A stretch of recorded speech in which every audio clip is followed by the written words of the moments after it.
Yes, I know James Bradberry stayed with the Eagles. We will talk about that. But it's March Madness season, and I am no expert, so I brought in the expert today. I went out and got the expert to help us break down this year's March Madness bracket. Trending in the AM starts in 30 seconds.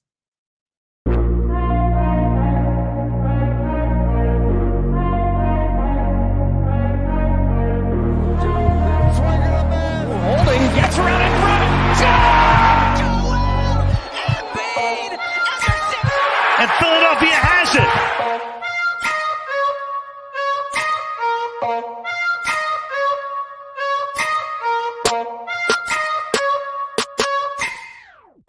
And a very good morning, everybody, and welcome to Trending in the AM right here on DSM Media, live, Facebook, Twitter, Twitch, YouTube. You know the drill. Like, share, and retweet on all social media platforms. But make sure you do me that favor and head over to the DSM Media YouTube page. It's the best place to get interactive with the show. Hit the like button, the subscribe button, turn those notifications on, drop your comments, thoughts, opinions for today's show, as we are going to talk Sixers, Eagles maybe, but we're going to center the show around our guest and the best that he does at it, and that is March Madness college basketball returning after a long absence from the DSM Media airwaves. My man, Cole Thompson. Good morning, Cole. How you doing, buddy? Good morning, Phil. How you doing? And I want to say I appreciate the term expert. I'm not there yet, but I'm working my way. I wouldn't consider myself an expert, but I'm a college basketball sicko. I mean, I watch on a daily basis. I have 3 screens going. I have my nose in Ken Palm more than I do in school, which probably isn't a good thing. I hope your parents are not watching this show. They probably will, but I talked to my dad about my grades yesterday. He was pleased so far, but we're only halfway through. But I'm doing good, Phil. How about you? I'm glad to hear that your college basketball fascination is not affecting your grades any. That makes me feel like a proud papa here. I know you like to give me a hard time for being the old man, but and you're like my kid, you know what I mean? So I'm glad you're passing your classes. You're living luxury in a solo room in an apartment in college. That's like, you must be making so much money you were able to outbid your roommates on the solo room. Well, the funny part is it's an on-campus apartment too, so we all pay the same price. I love the way that works. That is perfect. I'll give you a little side story. So in college, junior year was when we were allowed to get the on-campus apartments, and I went to Widener. The apartment building doesn't even exist. They knocked it down because of mold and asbestos and everything else. So it's probably why I've got like 3 heads growing out of me right now. So we had the on-campus apartment. And the one kid that got the solo apartment or bedroom in our apartment refused to put his desk in his bedroom. So he put it in the middle of the living room right next to the TV when everybody else would put their desks in their bedrooms. And we had literally the worst year ever with that roommate because you had to have 3, so they randomly stuck us with the third person, and he was literally the worst roommate ever. Yikes. Yeah, it was awful. It was awful. Yeah. But anyway, Cole, you have been doing a kick-ass job covering, placing, showing your bets and all your work covering college basketball this year.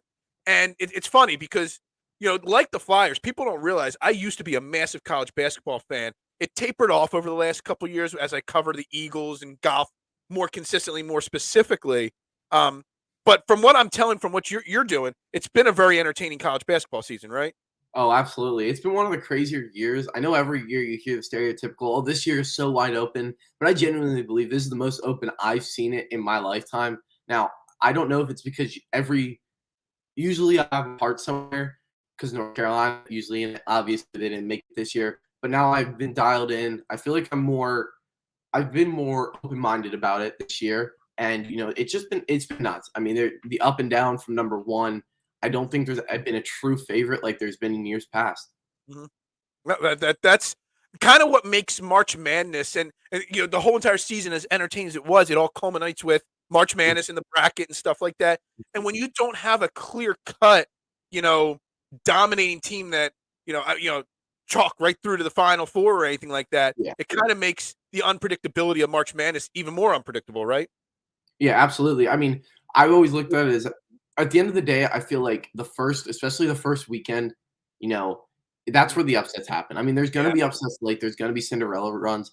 But usually if you're going to win your bracket group, The end looks, I wouldn't say chalk, but it's a lot of teams you'll hear about throughout the season. Maybe one team sprinkled in here, like we had North Carolina last year. St. Peter's went to the Elite Eight last year. But at the end of the day, the Final Four was Duke, North Carolina, Kansas, and Villanova. I mean, it can't get more chalk than that. I mean, you're talking blue bloods there. So I think at the end of the day, the best teams in the country get to the final, or the hottest teams in the country get to the Final Four, which will be in Houston this year. But at the same time, I also think what we're going to witness this weekend, we witnessed last night, 2 great games, by the way, in the first 4 last night. Right. But what we're going to witness in this week, Thursday through Sunday, is where the madness really is. All right, so let's look at the bracket. Before we get to each quadrant, I want to start with the 4 number 1 seeds. You got Alabama, Houston, Purdue, and Kansas. Did the bracket selectors get those 4 teams correct? Are they the 4 best teams in this bracket? I like the 4 number 1 seeds in the bracket. To me, Alabama deserved the number 1 overall seed. I think a lot of people, obviously, I don't know if you know how much you know about the Brandon Miller situation.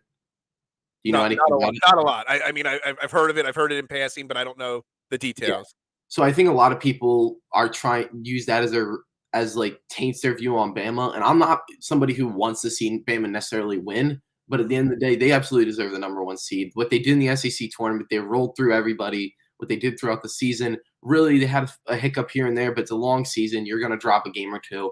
They've looked phenomenal. They deserve the 1 seed. For Kansas and Houston, I think they both kind of got screwed. Kansas, they lost. They got blown out in their conference championship game, but they didn't have their point guard, Kevin McCullough. They didn't have Bill Self on the sideline. He was dealing with some health issues. He'll be back, though, thankfully.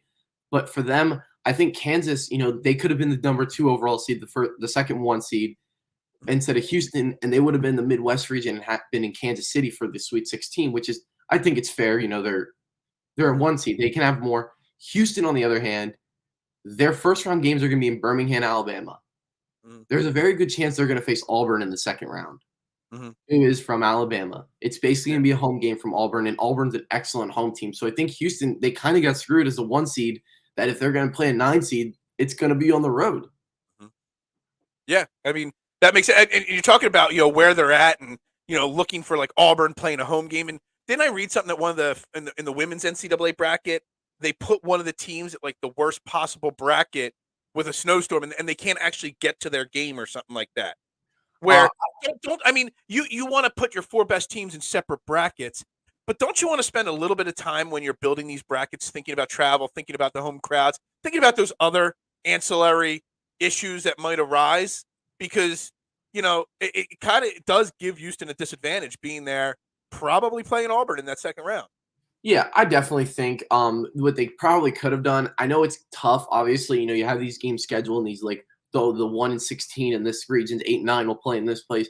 I think the committee, excuse me, overall, they should have a flexibility with it. Obviously, okay, we want to put Houston number 2 overall. We want to put Auburn at this seed, but it's going to be in Birmingham if they face.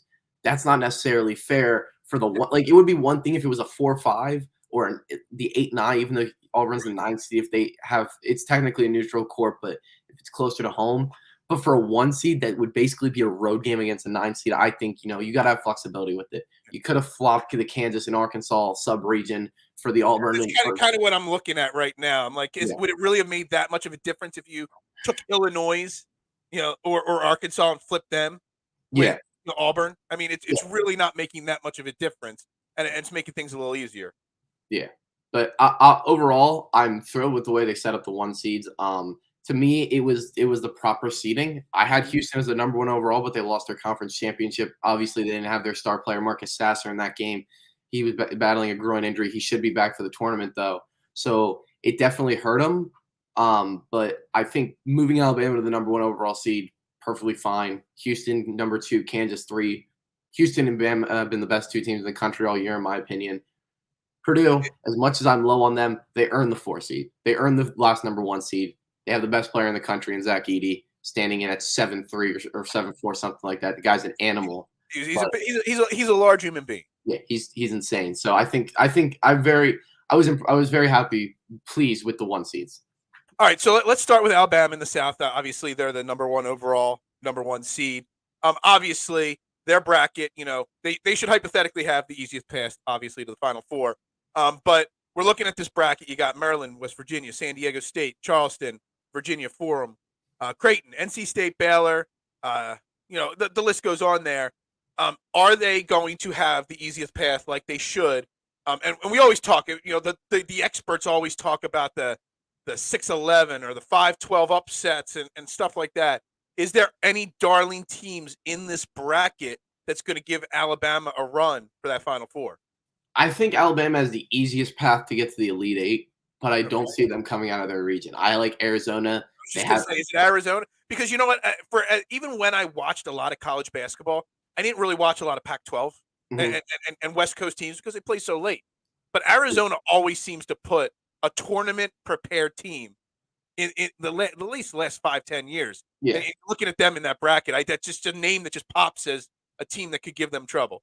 Yeah, Arizona, I'm sorry, has two bigs in Azulis Tabulis and Omir Baul. Sorry, some of these names I struggle with, but that really can match up. Try talking golf names from like all these different parts. Yeah. It ain't easy. But they match up very well with Bama. I think their bigs, honestly, are going to be the reason why they beat Bama. Bama doesn't have – I know they have Noah Clowney, but they don't necessarily have the bigs to match up with Arizona in the same aspect. And those guys can spread the floor. They can handle the ball. They're the top big men in assists in the country. I believe they combined, they average about 19 a game.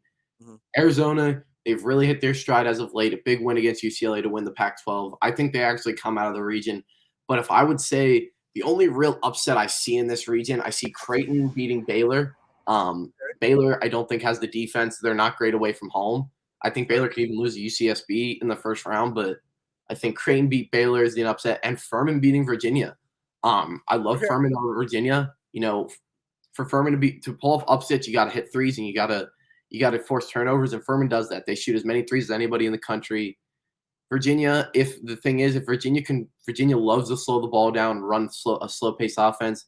If Virginia can control the pace for 40 minutes, they're going to win that game. But if Furman can cause some chaos, cause some havoc, I think they definitely can pull off the upset of Virginia. And that's one of my upsets I have in that region. All right, I like it.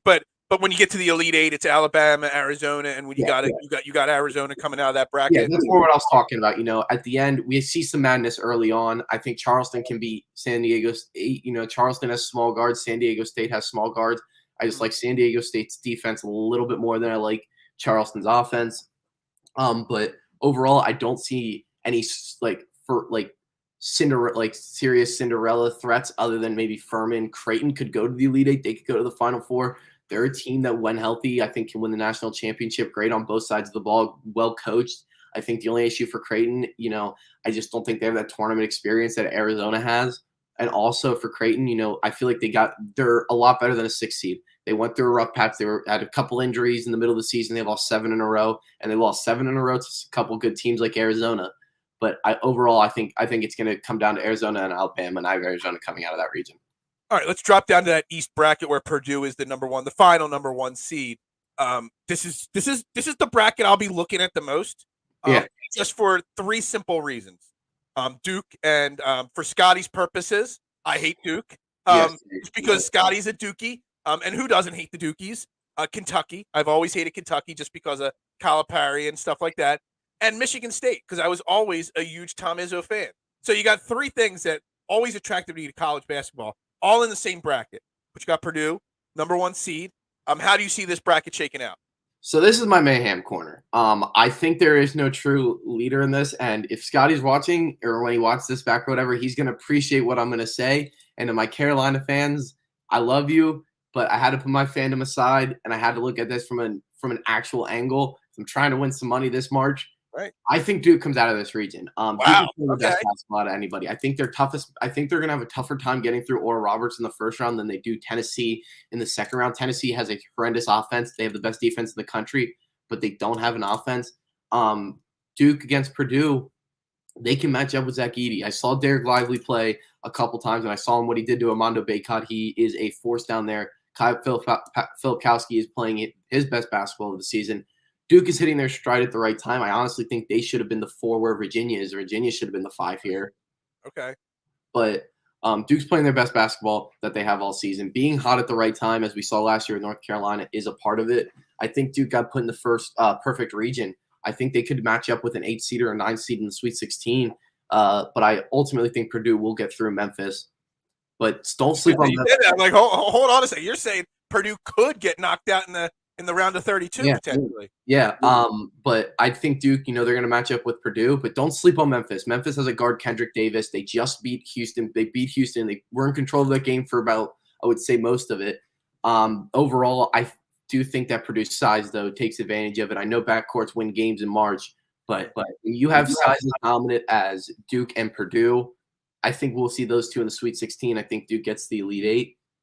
Tennessee's a team to watch out for getting upset. I think they are able – their defense is strong enough where they're going to be able to slow down Louisiana and keep Louisiana from taking them down. In that other sub-region of that bracket, though, that's where the real mayhem is. I think it's chalk in the first round. I think we see Marquette, Michigan State, Kansas State, and Kentucky get out. Mm-hmm. But I'm very adamant about how blue bloods will always be blue bloods. So I think we see – I don't think Marquette has the tournament experience.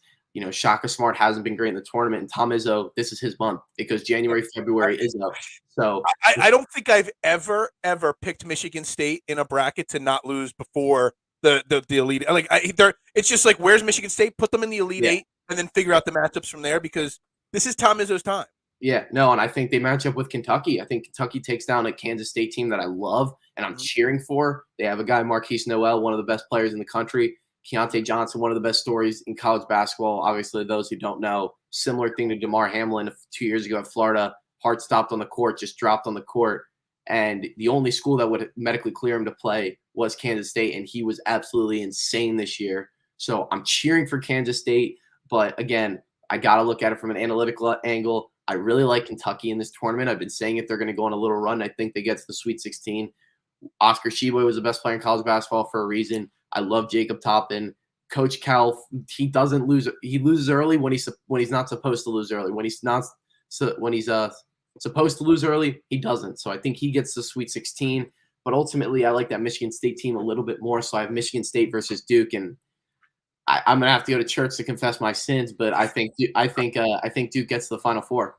Yeah, I mean, what's the number? This is the first time in how long that North Carolina's not in the March Madness, and there's a lot of people that are very upset North Carolina is not in this bracket. I will say the people that are excited are Duke fans. I will say this about North Carolina. North Carolina, especially with the way the committee drew it, North Carolina was one win away. Mm-hmm. They would have beat Pitt at home when they lost by one. They would have been in. They would have beat Duke either time. They would have beat Virginia the two times they lost to them. They would have beat NC State if they wouldn't have lost to Wake Forest in a game they really came back in but should have won. North Carolina had every chance in the world. You probably could have made an argument to put them in. Natural talent, overall talent is a factor the committee takes in, but North Carolina they didn't win. They didn't get the job done. Is it true that they bailed on the NIT? Yes, that was voted on their play. I think I saw something about that. I'm like, that's bogus, kind of. Their head coach held Hubert Davis held a shoot around on Friday and had the guys had everybody vote in confidence, wrote it down like a Post-it note or whatever. Do you want to play in the NIT if we don't make the double NCAA tournament? The majority of the team said no, so he went with his guys. So I respect it. I would have liked to see him play, but at the same time, it's kind of like not playing in a bowl game in college football because you get to the draft. Yeah, I get it. I get it. I get it. It's North Carolina. Obviously, the greatest college basketball program that they're ever. So that would help the NIT ratings as well. It would. But I get it. North Carolina's not in the. I'll always hold special heart. There's a little backstory on me. The first ever March Madness bracket I ever filled out was when they beat Michigan in the finals. Michigan State Michigan. Sorry. Michigan, no, the Fab Four. I'm old, remember? They beat the Fab Four. Eric Montross was leading that team back then. What was that, like 93 or 92 or something like that? I believe that one was 93. Because I think Duke was 92. I was in the 6th or 7th grade at the time. It was the first time I ever put money on a bracket, and every single kid in my grade picked Michigan to win that. I had North Carolina winning that. It's a funny story, Phil? I took home the title that year. What's funny is your dad was probably in high school at that time. Yeah, probably. No, I think my dad was like kindergarten school. But the funny thing about that story, Phil, is that's a similar reason why I became a North Carolina fan. My uncle is a big North Carolina fan. That had a big factor to do with it. And my first ever bracket I filled out, my uncle was down, happened to be home, and he was telling me, put North Carolina in there. It was 2000 and I believe nine when they beat Michigan State, and I had North Carolina versus Michigan State, and I won the bracket pool. I think I've won one since, and I've been a college basketball sicko ever since, and I won one since. All because of North Carolina. It's funny how that team draws so many people in. Yep. All right, let's go to the West bracket there, which is led by Kansas. I'm looking at it. I mean, St. Mary's. There's a team that's had some moments in the past in March Madness. Yeah. VCU, UConn, always I mean, they haven't been. Maybe they have been recently, but they weren't. The UConn of old. The last 5 or 6 years. Gonzaga, always a darling in March Madness. UCLA. What do we think of this West bracket here? So in the bottom, like I said, pretty chalk standard. I like to see. I think the top teams advance. UCLA, they're missing Clark. He's one of their best defenders. He's a big man. I think that's going to have them run into some trouble later down the line. But Northwestern, they have a great backcourt led by Bo Buie. I think they're able to get through their first round game. Gonzaga and TCU take care of business. I think Gonzaga and UCLA meet in the Sweet 16, a matchup that has created some of the best college basketball games we've ever seen in UCLA and Gonzaga. And I think it's UCLA's turn to get them back. Their experience, a lot of the same guys that was on that's their Cinderella run to the Final Four, from first four to Final Four during the COVID year in the bubble. I don't think Gonzaga has a defense. I know Drew Timmy's going to probably have a great game without Clark there for UCLA, but I think Gonzaga ultimately falls. I think their defense catches up with them. And I think UCLA goes to the Elite Eight. The top, this is where I have my big, I guess, where I feel like my bracket will get set aside from everybody else's. I think Kansas and Arkansas come through. VCU, I think, takes down St. Mary's in a game that'll probably be less than 100 total points. Whatever you do, bet the under in that game. There's no way they score more than 120 points. UConn, I love UConn this year, led by Coach Dan Hurley. They're another team similar to Creighton. They're much better than a 4 seed. I think they advanced the Sweet 16 then over VCU. And I think Arkansas takes down the defending champions. Defending champions have not done well lately in the tournament. I think the last time one of them got past the round of 32 was, I want to say 2013. Kentucky the next year was able to get through. But I think we then see a matchup of Arkansas versus UConn. I have UConn going to the Elite Eight. And then I have UConn going to the Final Four, Phil. I love this team. I actually have my other bracket. I have two brackets. I have UConn winning the whole thing. This team is so fun to watch. Dan Hurley is such a great coach, and I love the energy he brings. I also have a plus 2,400 future on them as well. So you're a little biased with that future bet there. Well, I placed the future a few weeks ago because I knew that this team could go to the national championship. Led by Jordan Hawkins, who's been an absolute stud for them this year, and Tristan Newton along with Adame Sanago. This team has been they've been great. One of the best offenses in the country. They have the top 20, I believe, 20 defense. Dan Hurley's done an excellent job. They're similar. They went through a rough patch. They were a little banged up. They lost 6 of 7 at one point, but they found their stride as of late this season. And I really like this team to go to the Final Four, and I think this team can win the whole thing. Okay, that's interesting. All right, final bracket, the top one there, the Midwest. It's got Houston as the number 1 seed. I'm pretty sure. I think I read that you're pretty high on Houston. Yeah. I think I've seen 100 or 200 tweets about that. So what do we got in this Midwest bracket? Houston. This bracket I feel like is the hardest one to fill out because at the bottom it's a lot of teams I feel like that were underappreciated or overappreciated, and at the top I think it's a lot of things that depend on injury. Starting off with Houston, without Marcus Sasser, I think obviously they'll still get through Northern Kentucky. If Houston loses to Northern Kentucky, I'll dye my hair pink. Auburn first. Yeah, Auburn's going to take down Iowa. I think Auburn's a much better team. I don't like teams for the same reason I like West Virginia over Maryland. I don't like teams that are bad away from home, and especially when they don't play any defense. Iowa does not know what defense is, so Auburn's going to take care of business. I think Houston's going to run into some trouble. I think ultimately, especially with Marcus Sasser, I've been high on them all year. They've been the best team in the country. I think they go to the Sweet 16. But underneath them is where I get really tough because North Shadow Mir, the big man on Miami, he's their best defender. He is going to be, because they can lose to Drake if he does not play. Okay. I think either way they'll take down Drake. I think it just depends on how close it's going to be. Excuse me. And another thing, Kent State can beat Indiana. Kent Okay. State can absolutely beat Indiana, but I think Trace Jackson Davis has had a phenomenal year. Him and Zach Edey have been the two best players in the country. I think they take care of business. This is where I run into an issue. I don't know. Right now, I have Indiana, and I think I'm going to switch this live right now. I think I'm going to Uh-oh. switch it and go We're with getting a live switch here. because I like Miami. I think this team has Final Four potential if they're healthy. If Norchad Omier can get healthy by that game, I think they're gonna beat Indiana. But if he doesn't, they have no chance of slowing down Trace Jackson Davis, and he is going to absolutely feast on them. So right now I'm gonna go with Miami. I'm gonna switch it, but this is subject to change throughout the entire next 24 hours. It's kind of like what happens when I do my golf show, Fairway to Heaven. Like, I have my notes, and I think I know who I'm going to bet and play, and then I talk it out on the show, and I'm like, oh, shit, I just talked myself into betting this person to win an event. Yeah. And you talk yourself into it. Talking it out kind of puts things into perspective. Yeah, when I did my bracket show, when I filled out my bracket, I said if Norchad Omier plays, I like Miami to win this game, but if he doesn't, I'm going with Trace Jackson Davis. Another part of the reason there's obviously this little strategy when you fill out brackets. I picked Indiana was because I think I am more confident in Indiana beating Kent State than I am in Miami beating Drake without Norchad Omier. Okay. So I like so I was like, I'll take the little insurance. If Drake wins, Indiana beats Drake, then I have Indiana in the Sweet 16, but I still might switch it because I really like this Miami team I have all year. I think just that injury to Norchad Omier definitely might hurt them. But then I have Houston go to the Elite Eight. And the other one, if you saw my stream, I was beyond pissed when Xavier got a 3 seed. I thought it should have been UConn. Felt like that was ridiculous. I thought you probably had a better chance of putting Duke as a 3 seed.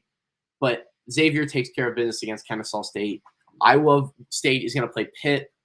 I'm going to go with Iowa. I see that one I was waiting to fill out. I had Iowa State in there as a placeholder. I think I'm going to still stick with Iowa State. I like their defense. Their offense scares me at times, but they come from the Big 12. They're a very good team. The Big 12 was the best conference in college basketball this year. It might have been one of the best conferences we've ever seen, 1 through 10. So I have Xavier versus Iowa State. Xavier comes out of it. They have 5 guys that can score. They have 5 guys that average 15 plus. So I put Xavier in the Sweet 16. Texas A&M versus Penn State. This game's going to go either way. Texas A&M, very good team, underseeded. I had them as a 4 seed heading into the SEC title. They lost to Alabama. I knocked them down to about a 5 or 6, but a 7 I thought was ridiculous, and they screwed me. Obviously, North Carolina's out of it. My heart's with Penn State. I'm hoping they can go on a run. I think they will. They have shooters all around. They have Jaden Pickett, who's been the best player in the Big Ten third best player in the Big Ten this year because the 2 best players in the country are ahead of them. They get to the basket well. They get their shooters open. They also create havoc. I said creating turnovers and creating havoc is a key for upsets. So I think they will advance to take on Texas, but don't sleep on Colgate. Colgate shoots the 3 well. Texas' defense is going to have a hard time there, but ultimately Texas is going to prevail. So it gives you Penn State versus Texas. Mm-hmm. I'm going to go with Penn State. I think the 3-point shooting and their ability to cause havoc is going to cause some trouble for Texas' defense. But, I mean, Texas is another team that can go they have Final Four potential. Okay. So then I have Penn State versus Xavier. And for as pissed as I was that Xavier got a 3 seed, they're going to get to the Elite Eight. I think the ability to have 5 guys that can score is going to help them get there. But I think they just got a really good draw, and I think things fall their way and they go to the Elite Eight. But I have Houston. I mean, this team is insane. They're the most complete team on both sides of the ball. They're well coached. They're experienced.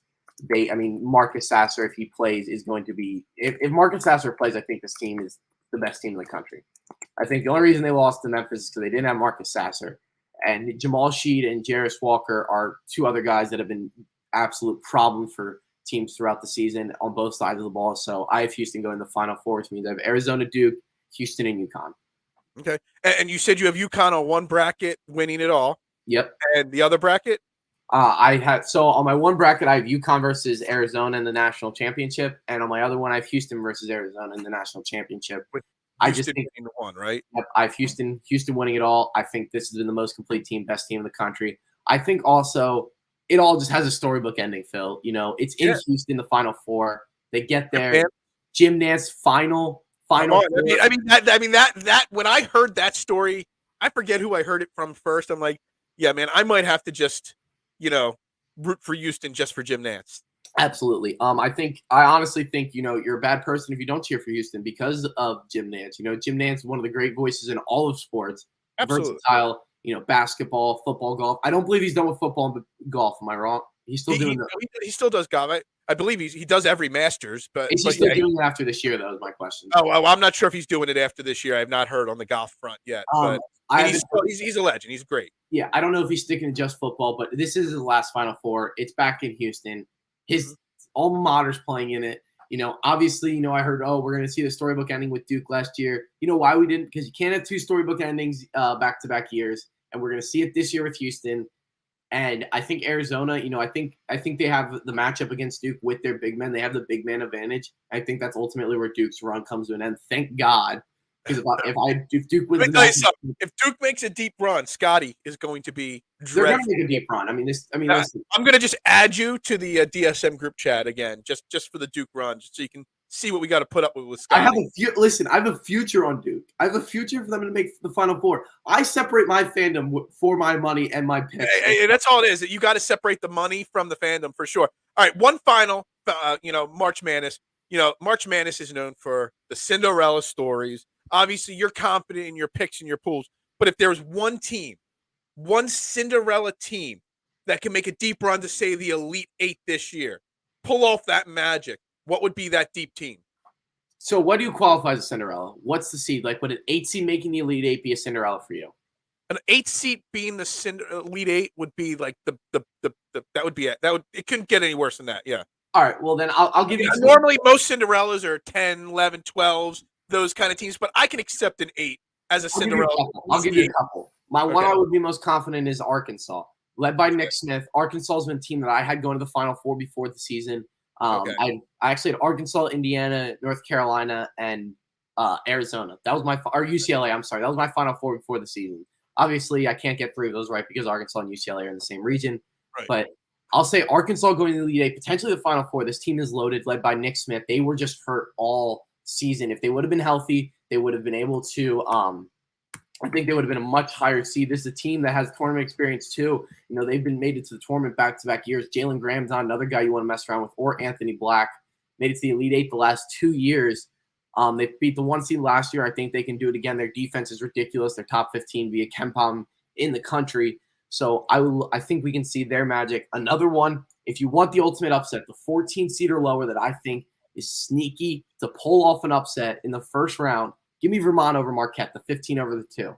I've gone back and forth. I want to pick them, but like I said, I don't like to pick upsets on teams that I think when they're playing a team that I think can go very far, and I think Marquette can go very far, but I think Vermont is just so good. I think Vermont, they dominated their conference. They're deep. They have 8 guys that are very good. I think they have a lot of guys, they had a Rhode Island transfer. They had a transfer from, I believe, I want to say Seton Hall, if I'm not mistaken. This team, I think, can be the St. Peter's of last year. Mm-hmm. But if I'm going to pick one, I'm going to say Furman. I think Furman can go to the Sweet 16. Mm-hmm. I think Furman, I don't know if they can get past Bama, but I think they have the shooting. They can create the havoc. I have them over Virginia. I think they can beat San Diego State. They could match up with Charleston. If they match up with Charleston, I really like them. But I definitely could see that. And one more, just for good old sake, Oral Roberts. Tournament experience. Yep. They are another team that's just completely dominated. I think they're going to have a harder time getting through Duke. I think whoever wins that game is going to go to the Sweet 16 between them and Duke. Led by Max Abmas. This team is experienced. They're old. That's a big factor in there. But I think they just matched up with Duke, and I think that's the only reason I don't have them going far. So here's I think you kind of already answered it with your Vermont Marquette question, although maybe not. What will be the team that breaks everybody's bracket in the reverse sense? Alabama losing in the second round, or who's going to be the team that everyone's betting on to make a Final Four run? Then all of a sudden, boom! By the round of 32, is out of this event. I would say Marquette, one of them. I think all the teams that I think a lot of people are high on to get there are going to get there, or get pretty far. But that's part of the madness. I think that because but it's going to happen. Somebody's going to pull off the upset. Somebody's going to bust everybody's bracket in the first day. You just hope it's not one of your. You just hope you just happen to thankfully pick them to get upset a little bit later, but. I would say we'll do a half and half. I will say Arkansas busting Kansas's bracket. I think a lot of people are going to be high on Kansas to repeat, and rightfully so. Jalen Wilson, Grady Dick. I just don't know with their injury and, Bill Self. I know he's not going to be 100%. And Vermont beating Marquette. I think those two combined will really do some damage to people's bracket. Another one, Colgate over Texas. Colgate over Texas. I want to pick that upset, but I just think Texas, they're too good offensively. But Colgate's defense, or Colgate's ability to hit down the three, another old experienced team. They went on a run a few years ago. They pulled off a pretty big upset. So don't sleep on them against Texas. The only thing is I like teams that have faced adversity throughout the season. Texas obviously lost their head coach throughout the season for reasons off the court. He's now coaching at Ole Miss, or he will be next season. But I think Texas, but I think watch out Colgate. They definitely can put people's brackets into pieces. Okay. All right. Well, you heard it here first, man. We've got Cole, the expert. We're going to call him the expert. Giving some great information here. I greatly appreciate that because, yeah. I mean, like I said, we were talking before the show went live. I say the same thing about the Flyers. People don't realize how much I used to be into college basketball. My fandom's just kind of tapered off over the years, and then this year with the Philly Six, just all being so bad at the same time, and all the missing. I mean, I always joke that Penn State. Everybody in Philly always supports Penn State for football. Penn State's not really a Philly team. You know what I mean? They're so far away. I don't personally ever connect to Penn State like everybody else does. So with Villanova not in it, St. Joe's, Temple. Drexel, who's made it like twice in their life. None of those teams being any good this year. It's kind of made it harder for a casual fan like myself to stay hooked into college basketball. I know what you mean. I mean, I always connect with Penn State because technically I'm not a Philly guy. If we're gonna be honest, I'm not from Philly. I'm honestly closer to Penn State than Philly. So right. I'm always cheering for Penn State. I'm a big Penn State football fan, but I'm always cheering for them in basketball too. I just fell in love. I just happened to fall in love with the North Carolina program. Right. So, I mean, I'm cheering for Penn State. Teams I'm cheering for Penn State, Houston, cheering for Arizona. I'm cheering for Duke to lose to Oral Roberts. I'm hoping they blow up my bracket. UConn, definitely cheering for UConn. I would say you'd be okay with Duke blowing up your bracket, right? Oh, my God, yeah. I'm definitely cheering for UConn. All your money, but Duke loses in the first round. That makes it all worth it, right? Yeah, absolutely. Absolutely. I would lose every bracket pool. Just see Duke lose to Oral Roberts. I love it. All right, we're gonna transition real quick here. That was a lot of college basketball talk. My head kind of hurts real quick there, So we're gonna switch the screen to green, because yesterday, Cole, Eagles free agency picked up. Right as the show ended yesterday, Jason Kelce agreed to come back. We got the contract details. James Bradberry, surprisingly, the first free agent signing that the Eagles made. Rashaad Penny and Boston Scott, the running backs to go with Kenneth Gainwell. Initially speaking, were you surprised that James Bradberry, not Chauncey Gardner Johnson, was or Darius Slay restructure / trade? Are you surprised that James Bradberry was the first big shoe to drop with Howie Roseman in free agency yesterday? Yes and no. I was a little surprised, but I looked at it more and I like it because now the Eagles are set up as a little bit of insurance. If things go south with those two, at least they maintain one of the three. I think they still have a chance to maintain all of the three with who they let go and who they let walk. With Kazir White, TJ Edwards, and Javon Hargrave all going. So I was a little shocked, but I do like the move. I think it was a good price. I think for a guy who, he played. I know the holding in the Super Bowl, but he's an all business guy. He was great every game this season outside of the Super Bowl. So I definitely like the move. I was a little surprised, but the more I look into it, I was happy with it. Yeah, I mean, I'm not gonna toot my own horn here, but I said it as soon as the Super Bowl ended. Everybody was overreacting to get James Bradberry out of town, and I think it was the overreaction emotion of the penalty, at the end of the Super Bowl there. And I've said it since day one that if it was all things considered, I know Chauncey Gardner Johnson is younger. Safety has been an issue in this city for a long time. So is cornerback.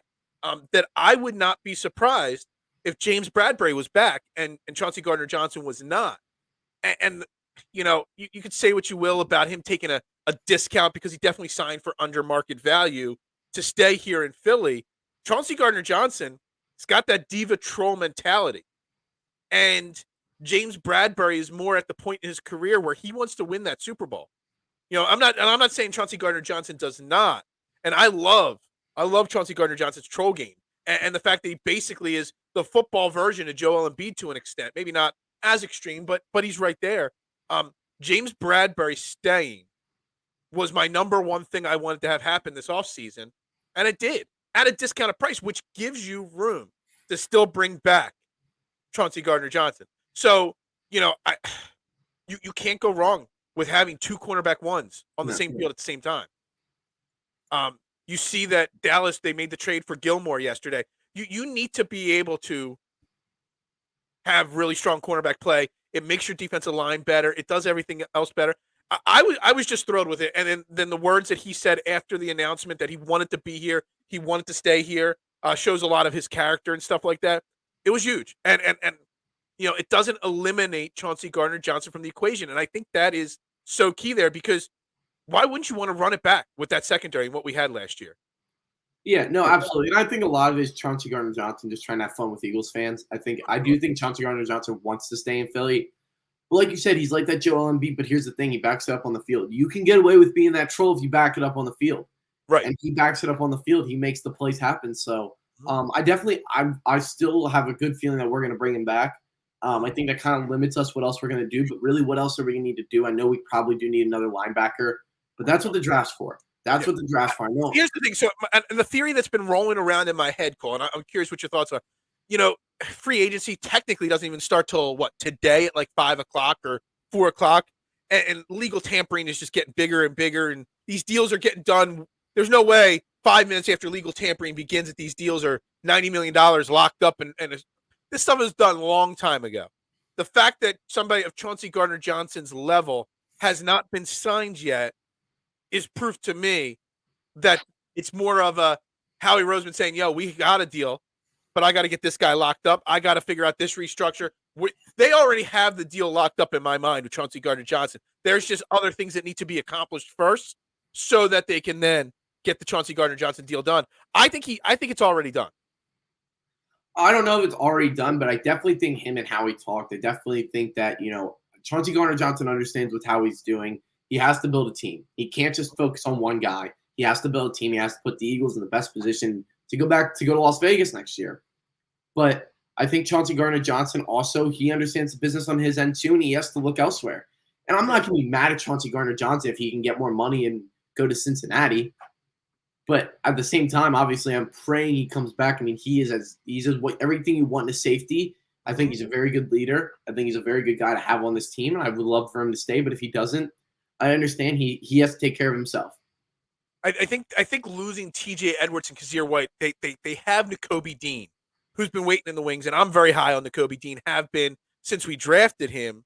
So it kind of cushions the blow of losing both Edwards and White because you only have to replace one. You lose Chauncey Gardner Johnson, you've already lost Marcus Epps. I know some people like Reed Blankenship, and he's got potential, but Reed Blankenship doesn't cushion the blow of losing your two starting safeties like Nakobe Dean does on your two linebackers. So it almost feels like that you can't lose Chauncey Gardner Johnson at this point on this defense. I wouldn't say – see, here's the thing. The Eagles' offense is going to be as good as it was this year. They brought everybody. It's the exact same group. Minus maybe our wide receiver 3. But I think, the defense is going to be heavily addressed in the draft, especially with the first 3 rounds because we really don't have a 4, 5, or 6. Mm-hmm. So I definitely think they're going to address that heavily in the draft. But overall, I think I wouldn't say you can't afford to lose him, but it would definitely hurt. It definitely wouldn't. You guys we would definitely be in a worse spot than we were. Mm-hmm. I'd love to bring Chauncey Gardner Johnson back, but if it doesn't make sense for both sides, then I get it. All right, so on to the running back. Obviously, Rashaad Penny was signed yesterday. I mean, I think Howie Roseman's got a total of like $2 million or $3 million invested in running backs, period, next year. It's It's like $4 million. It's an insanely low number for running backs. And obviously, the signing of Penny instantly spelled the end of the Miles Sanders era. He hasn't signed anywhere, and he already said, thanks, Philly. So Howie obviously told him, look, there's no way we could bring you back. You're gone.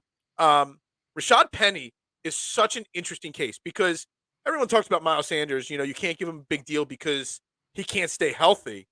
Well, Rashaad Penny, if you say Miles Sanders can't stay healthy, just wait till you see Rashaad Penny. But when Rashaad Penny is healthy, he is one of the most efficient running backs in the NFL. And he provides a different downhill style run than Miles Sanders' slow stagger, wait, bounce to the hole kind of running attack. Do you like the way Howie has shaped this running back, bringing back Scott, bringing in Rashaad Penny? basically showing a stronger commitment to Kenneth Gainwell with these moves? Yeah, I do. So the thing with Rashaad Penny is there's no such thing as a bad 1-year deal. We saw it last year with James Bradberry. It worked to perfection. You bring him in for $2 million. If he gets hurt and doesn't play, if he sucks, whack. Like, Yeah. it sucks. It doesn't help the team, obviously, but long term, you don't do any damage. You're giving a guy who has proven that he's very good with not as great of an offensive line. When he was having great seasons, the Seahawks had one of the worst offensive lines. Now you give him the best offensive line in football, and now he's running behind the best offensive line in football. Is he able to stay healthy? Is going to literally be the question. I think he's going to have a great year when healthy. I just don't know if he's going to stay healthy. So I love the move. I think it really comes down to, though, like the move to me, like you said, it's a 1-year deal. It's cheap. I don't even think it's a full $2 million guarantee. I think there's a lot less than $2 million guarantee. There's a lot of incentives, so it might even cost less. If he gets hurt or, if they have to cut him, early on or something like that. But I think it shows that, the big concern for me is that shows them that they have confidence in Kenneth Gainwell. And I don't know if Kenneth Gainwell is a lead running back in the NFL. Whoa, Kenny Gainwell's my guy. I love Kenneth Gainwell. Why? I think with this Eagles offensive line, it doesn't take much to run. Like, it doesn't take a Derrick Henry to run behind it. You only need a superstar running back when you don't have a great offensive line. Okay. Because you need a guy who can do a million and one things like Saquon Barkley, like Derrick Henry. But I think with this running back group, I think Kenneth Gainwell, he showed flashes towards the end of last year. He showed flashes in the playoffs. If you give him space, he can make stuff happen. He's very good in open space. So I'm definitely excited to see what Kenneth Gainwell. And I think, it gives you a chance to look at what you have with Kenneth Gainwell. It gives you a cheaper option, obviously, and we need cheaper options and younger options on the team. Yeah. I keep going back to this, and Miles Sanders rushed for nearly 1,300 yards, over 1,300 all-purpose. I think it was like 14 or 15 all-purpose yards, and he had 11 touchdowns last year. So So here's the thing: you need Kenneth Gainwell to almost match Miles Sanders' production, and Rashaad Penny to match Kenneth Gainwell's production. I guess is the way you combine the two sets of numbers. The combo of Penny and Gainwell need to output the same amount. Can they output? And I don't think either of them will match Miles Sanders, but I do think that combined they will match what we had last year. That's what I'm trying to say. Can they combine? So I don't even know what Kenneth Gainwell's numbers were last year, but say combined with Miles Sanders, they were 1,700 all-purpose yards. Can those two give you 1,700 all-purpose yards? I think they absolutely can. I think especially if they stay healthy, I think it's a great time to see what you have with Kenneth Gainwell, because at the same time, I know we're in win now mode, but at some point you do have to you have to make sure you have something for. At some point, we're gonna have to go through a rebuild in the next few years. You never have to rebuild with Howie Roseman. You never have to rebuild. I know. Exactly. But how refresh? It's a retool. It's you never. And the reason why is because he sees what he has with guys, and I think we're gonna have a perfect opportunity to see what we have right now with Kenneth Gainwell to see if we can use him going forward. If not, like, best of luck to you. But I think we see what we have within this year. I have high hopes for him. I really like his play style. I think he's a very good runner. And I think the mixture of him, Rashaad Penny, and Boston Scott will do some damage this year. I will say, again, another pat on my back. It completely eliminates the people's talk that Bijan Robinson is going to be a Philadelphia Eagle. I mean, I don't know if you saw on Twitter. I think that's the stupidest thing on earth. If we drafted a running back 10th overall, I probably would have lost my mind. I probably would have put another hole in my wall. If they would have drafted Bijan Robinson with the 30th pick, I would have lost my mind. Yeah, because it's completely against what Howie Roseman has done for the last 300 years. Yeah, and you know what? I could 100% see them go out there and draft a running back in the 7th round. Yeah, absolutely. Hell, even in the 3rd round or 4th, maybe they trade into the 4th or 5th. Sure, I can see that. That's what I don't like it. I don't like drafting, especially when you're not in a dire need of a running back. I don't like drafting running backs early. So I think it's best to stay away from thing. And I know Todd McShay, I think it was, had him at 10 going to the Eagles literally 2 days ago. And I'm like, what are you thinking? What are you thinking? Are you just plugging random names into a draft board? Or are you thinking about it? That's why I always tell people, because there's literally 3,000 armchair GMs doing mock drafts. When you do a mock draft unrealistic, you're setting yourself up for failure or disappointment. You have to put your head in the GM shoes and what they've done and what their track record says. And Howie Roseman, and I think based off of the moves made so far, is sticking to his thing. It's going to be a defensive lineman in the 1st round with that 10th pick. I think that, or it's going to be a secondary player. I think James Bradberry being brought back, unless you move Darius Slay, eliminates the opportunity for the 10th pick being the cornerback. Because at 10, you need somebody to step in right away and play. Losing Hargrave, all you've got is Jordan Davis and Milton Williams right now. You need another guy in the interior, and I know there's a few names starting to pop up on people's boards that could really fill in an immediate role. I think there's a kid from Georgia that played with Jordan Davis 2 years ago that a lot of people are talking about. He's an interesting. Yeah. I mean, we don't know necessarily what's going to happen with him. No, I think his was just a misdemeanor. I think he'll be fine.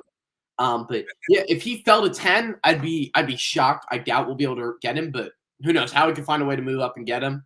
Yeah. I think that'd be perfect for him. He's playing with his guys. He's playing with the Kobe Dean and Jordan Davis. I mean, we saw this. Georgia defense was an NFL level defense.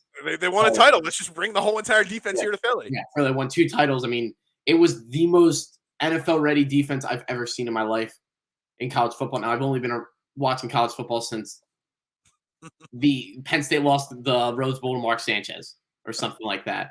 That's as long as I've been watching college football. I mean, I'm only 20, so I didn't watch the U. So I will say this: the U was more NFL ready. All right. Maybe. Yeah, I don't. Probably. All right. So if Chauncey Gardner Johnson obviously is sitting out there. The Eagles still have some work to do. Jason Kelce, the deal came out yesterday, morning after the show, $14 million to stay one more year. I want to preface it by everybody was freaking out about the $14 million contract. He is the highest paid center. He is still one of the 2 or 3 best centers in football, maybe the best center in football still, deserves to be paid as such. And everybody's freaking out because we're a cap-strapped team. But people don't realize if he retired, he was still an $11 million cap hit this year. So basically you're getting Jason Kelce for $3 additional million against the cap. So it's really not as bad of a deal as people were making it out to be, saying that he should have taken the Brandon Graham discount and, after Bradberry, taking the Bradberry discount. At 35, 36 years old, you're the best player at your position still. You get your last bag of cash and you take advantage of it if you can. Brandon Graham is not on the level ranking-wise amongst defensive ends as Jason Kelce is. So I'm okay with the deal, Jason Kelce. Are you glad Jason Kelce's back, even though it's at a high cost? Absolutely. I will never be mad at a player for wanting the money that they're worth. Exactly. If that means they go elsewhere, then that means they go elsewhere. I will never be mad at a player for wanting the money that they are worth. Jason Kelce wanted part of the – I think Jason Kelce's probably worth more money, honestly. Possibly, yeah. He had to. But I think you can never be mad at a player for wanting the money that they're worth. Jason Kelce is just going out and getting the money he's worth. I love the move. You weren't going to upgrade at center. Jason Kelce will retire an Eagle probably after this season. Almost definitely after this season. I do not see him coming back after this season. But all in all, I mean, wouldn't it be something if we found a way to bring back Fletcher Cox, get the 3 guys that we thought were done back? But I mean, I've seen rumors that there's a chance that he would want to come back, but Fletcher Cox is a guy that'll have to take a Brandon Graham type deal, more of a discount because he's slowing down at his point of his career. But the money that's just being thrown around the defensive lineman at this point of free agency, it'll be hard for Fletcher Cox to pass up I'm just making up numbers. I don't know what the market value is, but say the Eagles wanted to pay him $6 million, like Brandon Graham. Another team will give him 3 years, 18 or $20 million without a doubt. And he'd be silly to pass that up. I'm with you. You take your money. Unless you're comfortable with taking a discount, if you want to get paid, get paid. I'm all for it. That's what free agency is all about. Setting her up families for generations. I say this a lot towards the NBA because it's a little bit bigger in the NBA, but I'll say it here for football too. Loyalty is something towards teams should be something that's celebrated, not demanded. Right. A player, you never owe your boss, the company you work for, the business you work for, anything. You never owe them anything. And I know you're a business owner, so you probably don't want to hear that. But realistically, you really don't owe them anything. You don't owe them any sort of loyalty. If you go and find a better opportunity where you're going to make more money or you're a little bit happier or whatever, take it. You take it. It's your job to make them happy and keep them paid and keep them retained. You know what I mean? So, You know what? Your boss, they don't owe. There's a lot of loyalty they don't owe you. If they think that that they find somebody for a better price that can come in and do your job, then they got to do what's best for their business. Now they owe a little bit of loyalty when they are paying you, of having your back when you're working, whatever. But I'm getting off topic here. Back to the sense of you never owe. That's one thing my dad always taught me. And he used sports. He said even in sports, you never owe the company or the business you work for anything other than when they are paying you, giving it everything you have. That's the only thing you owe Yeah, I agree with you. When you are working for them, when they are paying you, give it work as hard as you can. But if you think you can off the business hours, if you think you can find a better opportunity or somewhere better to work, somewhere you'll get paid more, somewhere you want to be and you're more happy, go take it. Javon Hargrave, perfect example. People are like, oh, he went to the Niners. You know what? If you want somebody $85 million. Yeah, he's getting money, and he's going to have just as good as a chance to win a Super Bowl as he did here. That defense might give up negative points. Real quick, you mentioned the NBA. We got like 4 minutes left in the show here. Sixers play the Cavaliers tonight in Cleveland. Where are you with the Sixers team at this point? And why is the focus in the NBA not on Joel Embiid and the Sixers, but on Nikola Jokic not wanting the MVP anymore? I don't know if you saw those threads of conversations going on Twitter last night that Jokic just doesn't care about the MVP anymore because he doesn't want another MVP award. Listen, I pay attention to the NBA. I know I like college basketball. I like college basketball more than the NBA, but I try to watch every single Sixers game. When I have 3 screens, I make sure at least one of them splits with the Sixers. You know, I try to keep up with the news of the NBA, so I still know my NBA. I think the thing is, Nikola Jokic won back-to-back MVPs, and I think a lot of people get this confused on Nikola Jokic deserved to win back-to-back MVPs, but did he deserve it more than Embiid is the question. That is such one of the fairest statements I've heard on this show about that. I don't ever think that I don't think Nikola Jokic and Embiid dislike each other. I think they actually like each other. I think that their fans just don't like each other because the gap between them is razor thin. Mm-hmm. No matter whatever side you're on, there is no way you can tell that it's not close. It is absolutely close. Mm-hmm. I think Embiid's better. I think Embiid is the better player, but it's definitely close. And I think Embiid wins. I think Jokic doesn't want to win MVP because what the hell's a third MVP when you don't have a championship? Jokic wants to win a championship. I think there is a part of Embiid that would like an MVP, but at the same time, what's an MVP when you don't have a champion? I think Embiid wants to win a championship. I think these guys, they like winning MVPs. I don't think it's something that they care about as much, though, as the fans do. We want to see our guys get their respect, especially somebody like Joel Embiid. We haven't had an MVP candidate in 20-plus years. I wasn't born the last time we had an MVP candidate. So I would love for Embiid to win. I should have been keeping track every time you make subtle digs at age, on the show here. I had to do it, Phil. Like you said, got at least 4 or 5 of them in today. Thinking when I was talking about North Carolina winning a title, you were thinking about 2008 or 9 or whatever. When I was really talking about 1993, that was the first of many digs at my age. Listen, here. I'll tell you what. When I get to be your age, there's going to be some stubborn 20-year-old that I talk to about sports who's going to do the exact what goes around comes around. So I will get mine one day, but for now, I got to give you yours. I'm sure you probably had a similar thing when you probably had somebody who was a little bit older that you made jokes about too. I'm sure if you think hard enough, you'll think of it. Yeah. But man. Anyway. All right, Cole. So Cole Thompson here. Everybody, thank you very much for coming on. Why don't you give everybody where they can find you, your Twitter handle, your YouTube at Carter Media, everything else. Give them all the places you can find all your work and the great work. Because I'm sure you're gonna be posting lots of bets on every single game as March Madness happens here. I don't know about every single game, but I'm gonna try to bet as many games as possible, obviously responsibly. If there's something bet responsibly. If there's something I really can't find something I like, I'm not gonna force anything. There's gonna be 16 games on a day. No need to force anything, but there'll be plenty of bets. You can find me on Twitter at Cole_Tom. Find me on Instagram at Cole.Tom. 14, and then you can find me on TikTok at Cole.Tom, and then make sure you subscribe to Kata Media. That's where me and Kata, we post all of our podcasts. We still love the guys at DSM, but that's where we do all of our podcasts and all of our videos and stuff. So make sure you follow it. Phil, thank you again for having me on. Anytime I appreciate you coming on this morning. Like you said, you're always up, man. You're always on. You're my favorite guest I have. I've had so many guests on. You're the only one ready to go 15 minutes early every single time. Always. I love it. Everywhere you have to be, wherever you have to be there 15 minutes early. Yeah, that is not the way the world works anymore, unfortunately. Yep. But everybody have a great day. It's still cold out. Make sure you subscribe to this video, DSM Media, on all social media platforms, wherever you're watching it. Back tomorrow, breaking down the Sixers game from tonight against the Cavaliers. More free agency news. I do think Chauncey Gardner Johnson signs today. I didn't say with the Eagles, but he does sign today. He will make his decision today. We'll have that to talk about and more. Everybody have a great day. And, go Birds.